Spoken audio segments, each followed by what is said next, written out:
Hey everyone, this is Chase and Brad and Chad from Unauthorized Access. This is our second podcast, but our first ever PodCouch. PodCouch. Episode 1 premiere pioneer PodCouch. I need to think of words because I'm supposed to do that. What? Think of words. You're supposed to know what you're saying. That's all you need to worry about. I need to think of good words. Okay. Anyway, we're changing the format of our PodCouch. PodCouch. I'm already saying it. That's good. We're changing our format. Just like we said, we're changing our reviews. We're putting out Super Meat Boy today, which you'll see in a little bit. If you see me getting the 1,000-yard stare, that's because I'm the one who played it. Yeah, you guys will hear it. It was glorious. We figure it would be better and more entertaining if you saw us talking and our reactions to everything than just hearing the audio. Again, this is all trial right now, so if it sticks, we'll stick with it. But if it flunks and it fails, and we'll just do something else. So we got some topics for discussion today. Brad and myself, we talked about our ideal game, but we never got Chad and Jack the chance to. Jack is not here right now. So Chad, actually, we're going to have him talk about your ideal game. Limelight. All right, question 1. What would be the genre? FPS, RTS? Probably kind of like a Borderlands kind of style. It's an RPG, but an FPS. Okay. Still an FPS style to it. I really like that, because especially the loot system in that. Like, it just made me feel like I was playing WoW or something. No, I'm not even talking about just the loot system. No, I know that. I was just throwing that in there because I really liked that with Borderlands. The bazillion gajillion guns. Yeah, and they were all different. They had some times 10,000 knockback power, and you're like, what is this? That just doesn't even seem right for the it physics engine to handle. Yeah, but anyway, you said a first-person shooter like Borderlands. Yes. What do you mean by that? What kind of would it be like sandbox quest based or just linear story kind of thing? I want a good, strong main story, but plenty of side content. Okay, and what about an after story? Like once the game is finished, would you want something like a post story or something, or an end game? Would you just like to grind quest or actual story to continue? Well, if you end the game, then there's no story to continue. I mean, probably my goal would be to leave it open for additional content. Mm-hmm. I wouldn't be able to say what that additional content would be, but DLC. Obviously. Monetize the shit out of it. Yeah. Not even that, just to keep people there, keep people wanting more of the story. What if what if you beat Mass Effect 2? Yeah, so at the end you saw the Reapers coming. Instead of making, they continued the time lapse between Mass Effect 3 and Mass Effect 2, there wasn't really anything going on in there. What if they made DLC that connected 2 to 3? That's post-game. Yeah, I'm okay with that. And that's continuing the story. So you would have stuff, because like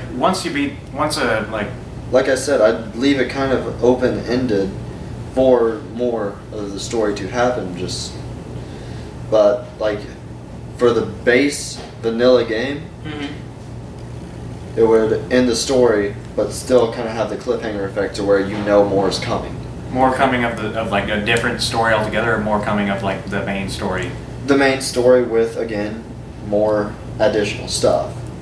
I'm going off of Fallout 3, the Broken Steel add-on. Oh, okay.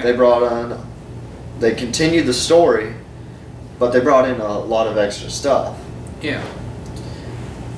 Yeah.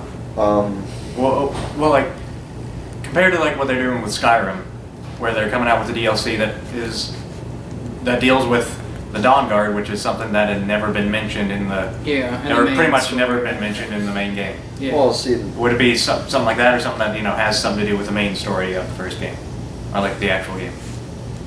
I would have to have at least something that has to do with the main story. Maybe a different content add-on would be side, just complete side bit, but I'd have to have something that continues the story to make sure has closure. Okay. Unless there's going to be a sequel, which that's a whole nother Then conversation. you can open it up.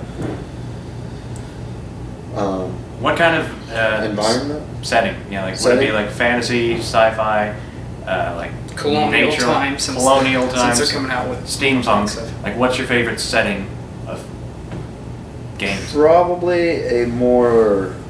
Because if you're going, because see, here's the thing. Like, if you go futuristic, that opens like a whole. You know, you can your imagination is the limit with futuristic. Well, but if you do like colonial, you can't be like, there are laser beams back in the Revolutionary War. Dinosaurs. Unless you I'm did like an talking about, alternate like, universe kind of thing. But I'm wanting to wonder if would futuristic be different from sci-fi or fantasy, or Well, could those be kind of the same? Well, fantasy is more like magic, like Oh, then no, I'd probably want more. technology stuff. Yeah, Technological as opposed to magic based. yeah. Yeah, okay. And then, like, you said you would. Did you say what kind of like sandbox versus linear storytelling it would be? Storytelling? No, I mean, Or, would like, it be a linear game like? You Call of can't Duty like is? I want open world sandbox, completely destructible environment. what about side quests? Like, lots of side quests, or I mean, you said you wanted linear, but linear means like you don't have a lot of side quests, even Like- though if it's an open world. Call of Duty is linear. I don't want that. I want more of like the RPG style, kind of like Mass Effect. You had plenty of side quests to do in that, but you still had the strong central story that covered everything. Okay. Okay. That makes a lot more sense. Sorry, I was confused on that. I didn't understand. Yeah, that's kind of where I pull ideas from everything. Okay. I'm sorry. Trying to remember all the topics we covered. Did you cover like what you would want the environment to look like? That's Yeah, we the did. setting. Did you ever play? You never did play one Oblivion, did you? No, I did not. All right. Well, what I talked about in the last podcast is how Shivering Isles, Oblivion's expansion, completely ruined Skyrim and Oblivion for me because it was so. Let me explain. I know you're giving me that weird face, but let me explain. No, I'm just confused. I want to hear. Shivering Isles had like this beautiful like scenery, and it was, I mean, completely different from anything you've ever seen. I mean, they just had so much. It was perfect. Like, it was so different, but it was perfect for the game, you know. And Skyrim is all like bleak, and it's just. It's more realistic looking, which isn't as interesting. I to thought look at. Skyrim looked gorgeous. But realistically gorgeous. Like, you're like, oh wow, that's Plus, awesome. like because like you could if you think about it, in the perfect world, you could actually find that. Like, it's not something that's so outlandish that's just not going to happen. So- But I mean, Shivering Isles, though, you were messing with Sheogorath, the Daedric Lord of crazy shit. Yeah. So I mean, it fit like all the giant mushroom trees and like seeing like 12 planets in the sky and like day and night being like split half in the sky and everything. Yeah, it worked. Yeah, it that worked sounds. really well. I've never played it, so yeah, that sounds freaking gorgeous. But I mean, like Sky, it was good, but like I'll tell people, they'll be like, "What's your favorite Elder Scrolls game?" And I'm like, Oblivion.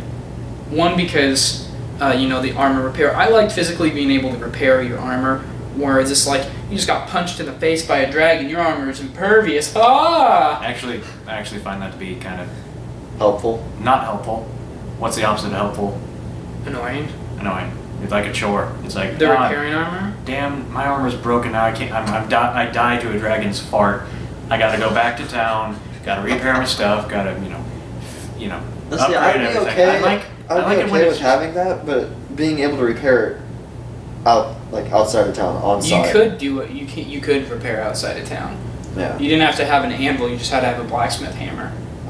Yeah. See that's kind of thing. Like, to me, that kind of stuff was always just a chore.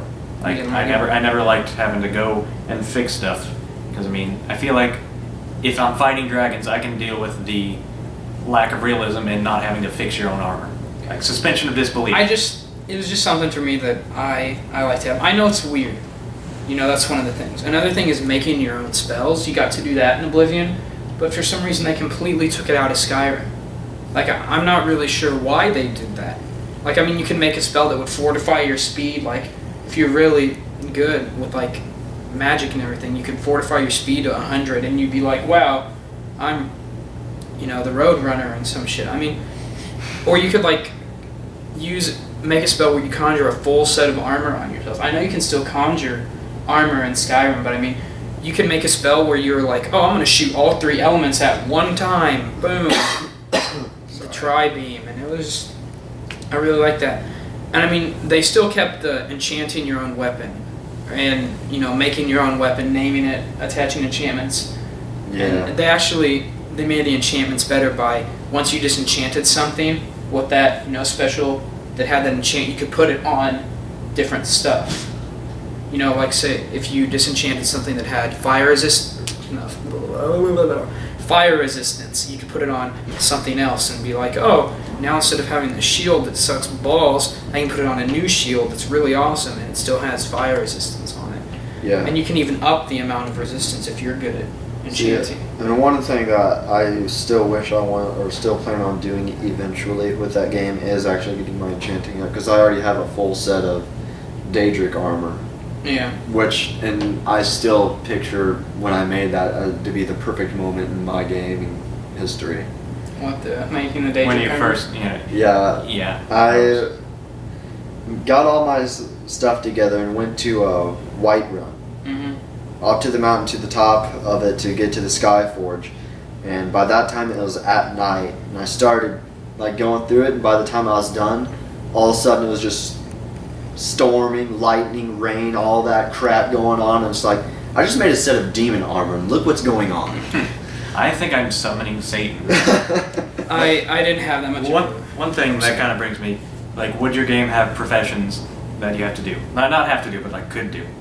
Because I mean, to benefit your own character. I wouldn't do professions because I mean it's kind of like armor repairing. I like in WoW I never did a profession because I just always like, it's not worth my time. Like it was always kind of a chore. Or what about like a skill leveling system? Kind of like, oh man, you got this many headshots, your attack is increased by 10%. Yeah, I'd have like customization like that, yes. The professions thing, no. I just don't like it because in my mind that's just way too much work for something. Yeah. I mean, don't get me wrong, like in WoW or stuff like that, you can get some really good stuff, but it's just, why waste like 4 hours getting all the stuff and hundreds of thousands of gold buying the materials just to make it, and it's like, it's pointless in comparison to what you had to spend to get it. Yeah. Well, that's part of the thing with WoW is that the armor that you could make by crafting was always like just as good or worse as the stuff you could do by raiding. Yeah. And like, or not even raiding. At one point, it was like you could make the best stuff by armor smithing, or you could just do one of the dungeons. Mm-hmm. So I mean, that was a problem with WoW. But I mean, even if that wasn't the case, I still wouldn't do professions because I mean, there was just a point where it's just like, okay, this is too much. This is taking too much out of the main game for me to get invested in it. Yeah. Professions just, I don't really like them that much. I do agree with that. What kind of, like, one thing, would you be able to create your own character or have, like, a character set? Complete and utter customization. I've always been a gigantic fan of that. And I'm not talking about, like, just, like, facial, body, whatever, however he looks. I'm talking about if you change armors and stuff, it's going to change how he looks. Like, different armor pieces and stuff. What game doesn't have that? Borderlands. I'll tell you what, Dragon Age, did you guys ever play that? Nope. I've seen people play it. Alright, you I want to. can change how you look, like your face is all different. You can pick, I think there are like 4 different races that you can pick. And then you can pick your wealth and your class. Inside, there's like 20-some endings to Dragon Age. Oh my god. Just because... I need to get this. Yeah, it's really good. If you had PS3, I'd let you borrow it. But I mean, it's... The thing is, like, you can make your character, then you pick your race. Player right now. Yeah, that's true. Like, I picked a human, or no, I picked an elf. Okay. And then I picked that I wasn't a high elf. I picked that I was an elf that escaped, like, the city with, like, a caravan. Yeah. Like gypsies, kind of. And then I picked that... Gypsy curse. I was... Oh, man. I know there was another choice. Oh, that I was, like, a rogue. Alright? now I started like the game starts off different with those choices. Like if you're an elf, like there are people that fucking hate elves. They're like, wow, if I see you, I will just blatantly come up and attack you. Yeah. Like the human class is like, oh, everyone loves you, but they don't. They don't love it. They're like, okay, you're cool. Everyone can tolerate humans. Yeah. They're not just going to be like, kill them. There's not one class that is like everyone loves them. That's not it. Because I mean, the elves, like the humans understand, and the dwarves are okay, but there's like some other Orc. I can't. No, it's not Ogre? orc. It's like human. It's just different types of humans. But then they're like, they're just like, no, fuck elves. We will kill you if we see you. And then there's also the romance side plot in the story. Oh, and just because you pick rogue, that doesn't mean anything. Like I said, I picked rogue so I could dual wield, but I'm having him dual wield these giant like meat cleaver swords and heavy armor, so it's still got like that feel of like you can do whatever you want. Yeah, like in Skyrim, Argonians are supposed to be the stealthy group, but I'm probably gonna make another heavy armor, heavy weapon guy. That's what I did with my first character. I just had him dual wield giant fucking maces and had like wear Daedric, the heaviest armor you can get, and my strategy was just bash people in the face, and like he was an Argonian, and there was like not a big difference except when starting out. Like in starting out it was kind of tough because like you had to level it. You'll level the skills from the lowest point they could be. But once you got past like level 15, or not level 15 in the game, but like level 15 of your skills, it wasn't a problem. And that's one thing that like talking about Dragon Age kind of, since you're doing the customization thing, would you have it so like, because some games like have it so that you can customize your character's backstory. That's what Dragon Age does. Yeah. So like you like I said, I want like as much customization as you can throw into this. But then again, like if you have that, you would have you'd put strain on your developers, because the more customization you have, you're like, shit, if they like pick up this flower, is it gonna destroy this whole entire like a vaccine that you'll need later in the game? Like too much customization can be a bad thing. Like I see where you're coming from, and I really like it. Yeah. But then you're like there are like a million about. different endings, and then people that want to be like 100% completion, like you are. You'll die. You will die. You will never finish it. What do I do? You'll never finish it. Will kill them in their sleep. And then you'll have so many different endings, because I know I physically, like I beat Heavy Rain, which has so many choices. Like all the main characters can die. I played it so all the characters lived. Like if I had a bad ending or something bad happened, I'd just shut my PS3 off. I could not emotionally handle I couldn't either die. with Deus Ex Human Revolution. Anytime it started to get to a point where I was losing a conversation, I'd have to restart because I couldn't deal with the fact that I just didn't succeed. That the conversation wasn't going the way you wanted. Yeah, and that like the first one where that guy took the hostage, the first time I lost that conversation, so the hostage was shot. It was completely optional. I didn't have to save the woman, but I was just like, I can't not save her. I can't not save her. I also, if you make a choice, like you're presented with choices, I want the effect to be like, right then and there what the hell is going to happen. I don't like this stuff where it's like, 12 hours. You remember 12 hours ago in the game when you didn't save him? Well, he was the prophet of the whole game. Like you lose. You remember that one time? See, like you put all those more hours of work in, you're like, no. What am I gonna do now? If I was gonna have customization like that, which I plan on, it would be more along the lines that that this is a big deal. Yeah. And since I do want side quests and stuff in it, they will. Again, like Mass Effect, they will tie in, but it's not going to be like, what? I didn't do this, so now I'm losing everything? Yeah, it's not going to be like that. It's going to be like a minor difference. I kind of talked about that with the game I was talking about, but like, I said it in a weird way, but it kind of made sense after I thought about it. I like it so that little decisions matter in little ways. Not like you forget to, like you said, close the door. Yeah, like for me, the example was if you leave a door open, a homeless guy can walk in and try to kill you. Yeah. You'll have to kill the homeless person, but it won't you open the door and then at the very end of the game, the back half of the ship explodes and everyone dies. And it turns out that homeless man was actually like the ship technician that they were going to hire.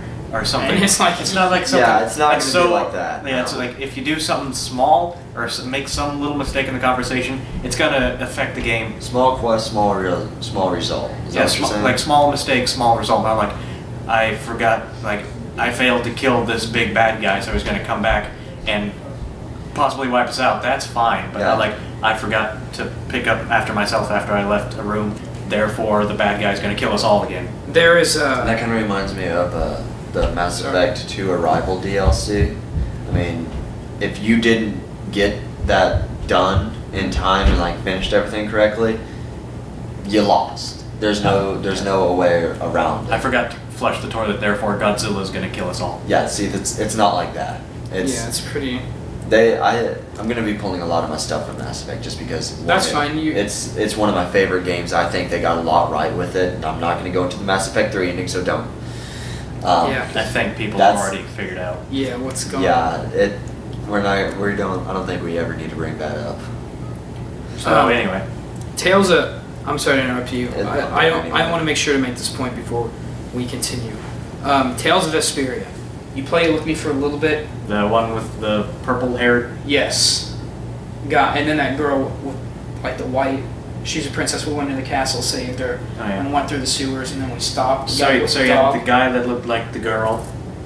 That looks like the dog yes, that had a toaster? Yes. That's the one. I just like to point out that the guy looked like a girl. There are so many side quests, and it's really good. It's a Tales game. You know what you're getting into when you're playing Tales of Vesperia. Yeah. I'm just saying. Not from the Sonic. In general. No, like not from Sonic. One of the things about it though is, your characters have these abilities called arts. It's kind of like you have your normal attacks and you have arts, which is like magic kind of. Yeah. But even like the fighters can use it. It's just like a technique or something. Well, one of the best arts in the game, which is for the main character, you have to talk to a person right at the beginning of the game that's so obscure, and you have to talk to the person at a certain time before a certain event happens, and it continues throughout the whole game. And if you don't do it, you won't get like this Eagle Storm move, which is like one of the best freaking moves of all time. Like, it's so good, you know? But it's just ridiculous. Oh, and then they have, like, for the boss battles, there's always like a secret mission for it, and you get like an achievement for it, and the game kind of changes a little bit. Not in a big way, but you can, you might not have to do that battle or something. There's a point where one of your characters, spoilers coming up. Be warned. Yeah, I don't want to get like harassed or anything. If you watch this and get mad, it's your fault. We are giving you ample time to get out of the room. Yeah. Mute. I'll go like this when the spoiler's over. If you haven't already muted or turned off the video or something. Yeah. Thumbs up means you're good to go. Yeah, I think they got it now. Mute. We're just making sure, man. One of the characters, Estelle, the princess, she like gets captured because she's like God. Okay. And have you muted yet? Yeah, I hope so. They use your power against her, but if you talk to her on this like one special occasion, like at nighttime, and you find her, she gives you like her mother's memento, and she never talks about her mother if you don't do the side quest, which is kind of important. Like, they just can leave whole backstory out if you don't talk to her this one time. Like, she'll never mention it again, but she gives you her mother's memento. Well, it turns out that you have to fight her, and she's like, please kill me. You actually have to fight her, and she's strong. She's a strong motherfucker. Yeah, but if you give it to her during the fight, she'll be, no fight, won't have to do it. She'll be like, done. You just beat the whole fight, and that was a secret mission. And I didn't do it. I was like, how do you get the achievement? Because that's one of the only achievements that I didn't get was that special boss fight thing. I was like, how do you get that? Thumbs up. Oh yeah. We're good to go. Spoilers good. Come back. See, Come now back that to us. Now, without going back into the spoilers that you just mentioned, that kind of stuff I hate. Yeah. I hate stuff that like you wouldn't know unless you looked up online to do it. Because that completely breaks the game. If like you have to go outside of the game to figure out how to beat the game inside the game. Because there's so many times, and not just like you have to go online to figure out like, okay, I don't know, like I got lost on this puzzle, I'm just going to cheat my way through it. I'm talking about like, this is essential, almost essential to part of the game, but the only way I can figure it out is by looking it up. No, that's just stupid in my mind. The only time I want a game that if you have to look something up, it's because it's obscure, miscellaneous, and unnecessary. Yeah. I mean, like Easter eggs. Yes. That or like boss strategies or something. Or like I don't know. a different hair color, or like a... some that you don't necessarily need, but I am thinking if I were to do that, I would at least like to get something like way overpowered, like the best, like a best item of the game. But or you don't whatever. want it. But you don't want it to just give it to me. You're like, okay. No, I want, like I said, You're gonna make it work for I was you. gonna have that like one item be. Sorry. What? Nothing. Just. But Just what go you're saying ahead. is like you'd... Have that one item be that hard to get. That's not really known that it's there. I mean, I'll let it. There be hints to it. I'll have. If I were to do it, and like again, this is going to be an RPG. You can talk to the characters. They'll say rumors of some whatever. So like have a little treasure hunt in the game. Yes. But like not something that, if you don't talk to this one character... And just, if you don't do it at Yes. this time, at this area, and whatever, then you completely failed. And you're never going to get it. No, I'm not going to have all that. wearing pink and your dog's on a leash. Exactly. Yeah, it's just some stupid stuff like that. No, I'm gonna Stuff have that it I something can't- that you actually have to really look for, but you can do it at any time. Yeah, stuff that, like, I can't figure out how they figured out in the first place. Like, who first figured out that if you talk to that one... Well, who thought Person. milk was a good idea? What? Milk. What are you? Guy that he's talking about where they got this idea. You know what? Screw it. There was a joke, I know what you're talking about, Yes, I saw it on thank you. TV. It was like, the guy who first drank Oh. milk must have been the world's biggest creep. Yeah. Because it's juice from a cow's udder. Yeah. See what I'm saying? But yeah, what I'm saying, like what we're saying is that nothing that's so obscure that you'd have to either look online or actually know what happened in the development to know that it's there. Yeah, like who would come up with that? Who would figure it out? Yeah, like. I wouldn't want to be that person. Yeah. And then if you did figure it out, you're like, what exactly happened that needed to happen to trigger this event? Because you could be like, well, maybe that's just part of the story. Like, I don't know. All right. But does that sum up your game pretty well, or do you have anything else that you want to add?